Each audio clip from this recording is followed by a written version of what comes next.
es una imposición de aranceles del 25% al aluminio y al acero. Esto no tiene por qué ser, digamos, tan perjudicial para Europa, pero igualmente se ve afectada, ¿no? Los pues, países como que son muy perjudicados son, por ejemplo, Argentina. La Argentina de Milei, por cierto. No sé si lo está escuchando Edu, pero bueno, que, que lo sepa. Eh, pero bueno, no es de los, digamos que no es de los, en la Unión Europea no es el principal perjudicado de esta cuestión, pero igualmente le importa y es importante, ¿no? La cuestión de los aranceles. Y de hecho la Comisión Europea ha respondido a las horas después de este anuncio de Donald Trump, ¿no? De hecho, Francia primero ha respondido, ha dicho que lo que tiene que hacer la Unión Europea es responder y confrontar con Estados Unidos en esta situación, y luego la Unión Europea, la Comisión en este caso, la Comisión Europea, ha dicho eh, que eran ilegales los aranceles y que ellos iban a dar una respuesta a una represalia, básicamente, para proteger a las empresas, trabajadores y consumidores europeos, ¿no? Eh, pues bueno, ya vemos cómo ocurre, pero bueno, digamos que la crítica europea o digamos lo que están diciendo los europeos es que los aranceles no tienen ningún sentido porque en definitiva lo que se está haciendo es imponer impuestos digamos, a la ciudadanía, ¿no? Porque al final lo que están haciendo es que digamos que es una especie de impuesto para que las exportaciones e importaciones pues sean más caras y eso en definitiva lo que hace es aumentar la inflación, ¿no? Esto es sobre el papel, ¿no? Luego ya evidentemente lo que pueda pasar o no, pues yo sinceramente no tengo los conocimientos comerciales y económicos para poder hacer una reflexión al respecto, yo prefiero hablar de términos geopolíticos, ¿no? Pero yo creo que es importante entender que esto es un cambio de paradigma dentro de las relaciones transatlánticas y que la cuestión de lo que quiere buscar Estados Unidos es equilibrar esa balanza comercial, ¿no? Porque tienen mucho déficit respecto sobre todo a países como la Unión Europea. Alemania es el principal, digamos, ejemplo de este déficit. Luego también China, ¿no? Pero bueno, no vamos a hablar de China hoy, pero bueno, para que entendáis que digamos que China y Alemania exportan mucho más a Estados Unidos de lo que Estados Unidos exporta a estos países, ¿no? Y por tanto, Trump busca equilibrar esa balanza comercial entre las exportaciones y las importaciones. Em, Veremos cómo ocurre, pero bueno, dentro de todo digamos, esta dinámica está la cuestión de que los europeos, chinos, etcétera, compren más americano, material, para decirlo más claramente, buy American, ¿no? De hecho, una de las cosas que se queja Trump es que nosotros no compramos, nosotros, entienden, los europeos no compramos automóviles o coches estadounidenses, ¿no? Es verdad que, bueno, los europeos nos quejamos, ¿no? Estamos quejándonos con los aranceles, pero la verdad es que nosotros ahí tenemos aranceles respecto a los coches, ¿no? A la industria automovilística para proteger esa propia industria, ¿no? Que es bastante importante y estratégica para los intereses europeos, ¿no? Por tanto, tenemos este contexto en el que ahora mismo parece ser que la Comisión Europea ha prometido que va a hacer medidas, ¿no? Contra Donald Trump y estos aranceles y Estados Unidos, pero evidentemente la cuestión dentro de Europa de los 27, pues no hay unanimidad, ¿no? Ahora, si queréis, os explico un poco cómo está la cuestión, cómo veo yo que se va a desarrollar y cuáles son las diferentes posturas, por así decirlo, y luego, si queréis, nos hacéis algunas preguntas, me comentamos por el chat y vamos viendo, ¿no? No os preocupéis que voy a estar atento. Pero bueno, ahora mismo pues no puedo estar hablando y leyendo el chat, ¿no? Pero bueno, que no os preocupe, que no os preocupéis que voy a estar atento. Bueno, básicamente hay, digamos, varias posiciones enfrentadas. La primera de todas, yo creo que es la más interesante, y a mí, yo la que, vosotros sabéis que con la que estoy de acuerdo, que es la de Francia, ¿no? Francia, pues, está defendiendo esas represalias y esa confrontación con Estados Unidos en el sentido de que la Unión Europea tiene que hacerse de respetar como potencia y lo que no puede es ceder a chantaje y las amenazas de Estados Unidos respecto a los aranceles u otras cuestiones como la cuestión de Groenlandia. De hecho, Francia ha sido de los pocos países, por no decir creo que ha sido el único de hecho, que ha dicho, no de forma muy directa, pero de forma así velada, que se podrían enviar tropas, soldados europeos y guión franceses a Groenlandia para protegerla o para crear una disuasión respecto a Estados Unidos, ¿no? Yo creo que es una declaración de intenciones importante, ¿no? Hay que entender que Francia proyecta sus intereses nacionales a través de la autonomía estratégica europea, ¿no? Que es un proyecto que ellos pues defienden, ¿no? ¿Esto qué quiere decir? Que ellos cuando dicen que quieren una Europa soberana, autónoma, etcétera, ellos son conscientes que eso es lo que les interesa a ellos como país, ¿no? Como Francia. Por eso, por ejemplo, cuando ellos argumentan y defienden la necesidad de que Europa compre europeo y sobre todo em, en la cuestión de la industria de defensa, lo que están diciendo es que lo que tienen que hacer los europeos, pues los polacos, alemanes, bálticos, bueno, los estados europeos es no compréis material militar a Estados Unidos porque vais a reforzar su industria militar. Lo que tenéis que hacer es comprar material militar europeo. ¿Y quién es uno de los países que tiene una industria de defensa más potente? Francia. Por tanto, comprad a Francia, compradme a mí, ¿no? Esto se traduce en esto, pero bueno, también se traduce en el sentido de que los franceses son conscientes de que ya no tienen tanta capacidad para influenciar en el mundo, o tienen bastante poca, porque bueno, no es un país tan importante, o es un actor tan importante en el contexto internacional, pues como una gran potencia, ¿no? Ahora mismo, pues Francia se puede considerar una potencia media, que no quiere decir que no tenga capacidad ni recursos para poder, digamos, tener influencia en diversos escenarios, que decir que solamente hay que ver potencias medias, como por ejemplo Turquía, que sí que tiene mucha influencia, pero bueno, es consciente que dentro del paraguas de la Unión Europea y dentro de un bloque europeo comunitario, pues la unión de diferentes estados pues fomenta que que Francia pueda ser un actor mucho más importante dentro del conjunto del bloque comunitario, ¿no? Y bueno, ya sabéis cómo está la cuestión, por ejemplo, con el Sahel, que se han retirado, pues al final Francia es consciente de que ha perdido mucha influencia por sí sola en el mundo y por tanto lo que busca es proyectar sus propios intereses nacionales a través de la Unión Europea, ¿no? Por tanto, es entendible esta cuestión y a mí, sinceramente, me parece la mejor opción para Europa, es decir, desarrollar la autonomía estratégica y desacoplarse más de Estados Unidos, ¿no? Y sobre todo de un Estados Unidos que es cada vez más hostil a Europa, porque la visión de Estados Unidos es, digamos, controlar aún más su esfera de influencia, controlar más su hemisferio occidental en el contexto geopolítico, mucho más competitivo y que ve necesario pues, reforzar ciertos puntos de control.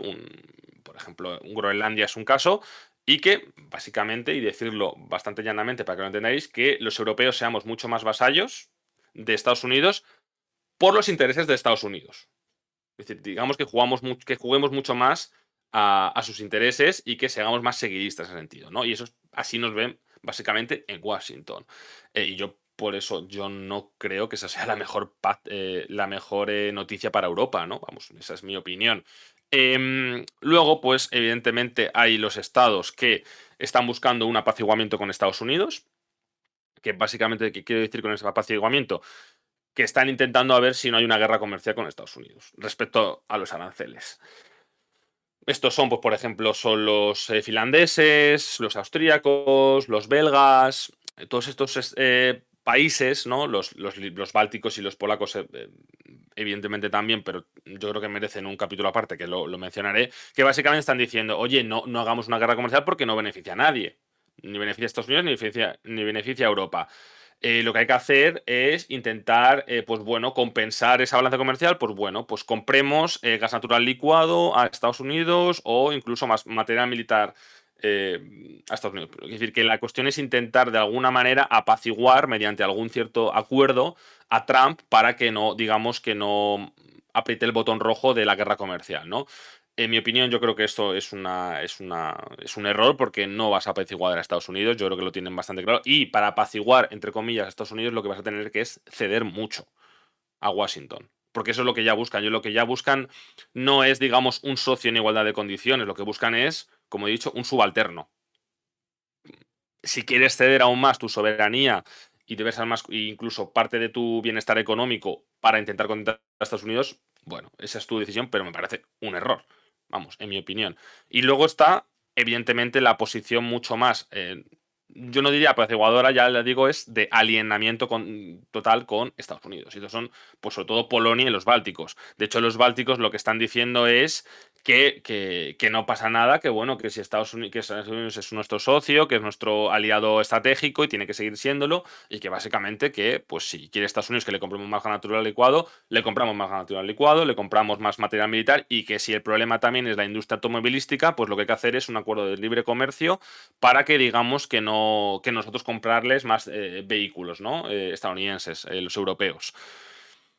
Pues bueno, pues os podéis, pues a los errores que he comentado antes, se suman, en mi opinión, más errores, que es, vamos a ver, si ya le estás comprando un montón de gas natural licuado y tú supuestamente lo quieres es reducir las dependencias con actores externos en cuanto a energía, ¿no? Por eso entiendo que es que se ha reducido la dependencia con Rusia, ¿no? Entre muchos aspectos, pero digamos que el vector detrás de ello es esto, ¿no? Es reducir la dependencia del de risky, ¿no? Reducir los riesgos ante de depender de un actor externo que Rusia es pues, un actor hostil, lo es ahora mismo, pero Estados Unidos creo que precisamente amigable no es, teniendo en cuenta que ha amenazado con anexionarse o con directamente amenazado directamente a Dinamarca, que es un socio europeo, porque quiere Groenlandia. Quiere decir que yo no diría que es un actor benigno o un actor no hostil.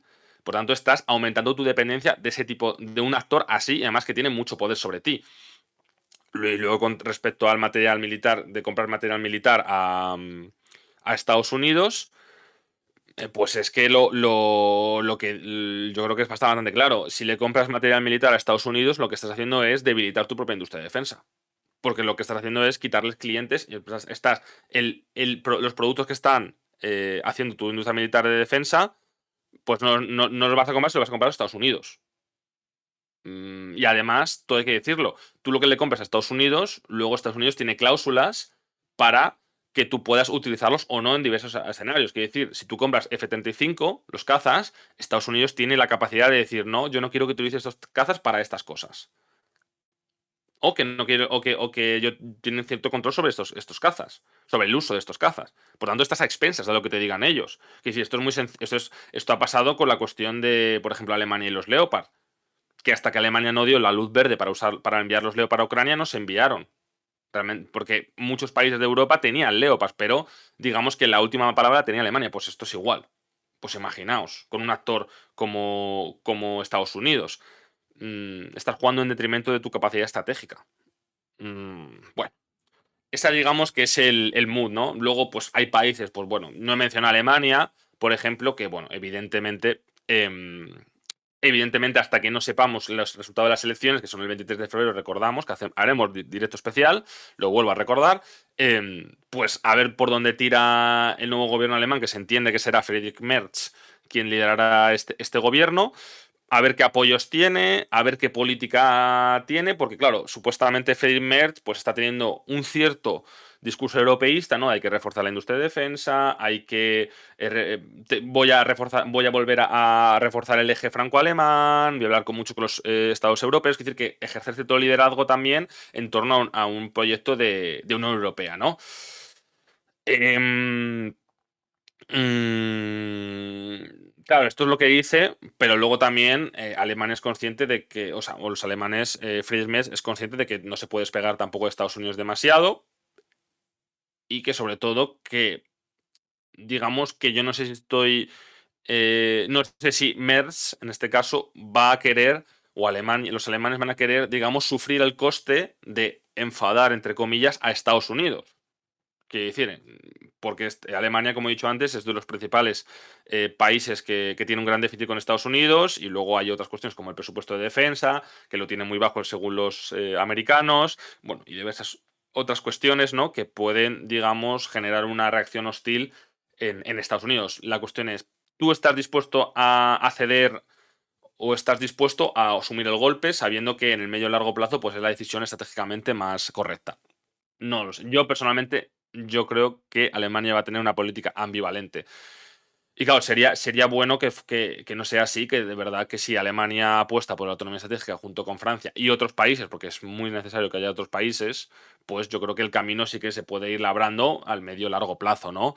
Pues luego ya por último, pues bueno, mencionar pues Orbán, que evidentemente puede chocar con diversas cuestiones con Trump, pero la afinidad ideológica la tiene ahí, igual que Meloni, que Italia no es precisamente el país que más, por ejemplo, invierte en defensa, pero tiene afinidad ideológica con Trump. Veremos cómo se desarrolla esa cuestión con Trump y con Musk, por cierto. Pero bueno, digamos que grosso modo esta es la situación en nuestra querida Europa respecto a Estados Unidos, y yo creo que se va a prometer, que va a haber promesas de que va a ser unos meses y años muy interesantes y seguramente confrontativos, ¿no? A ver, A ver, algunas preguntas que estoy aquí leyendo.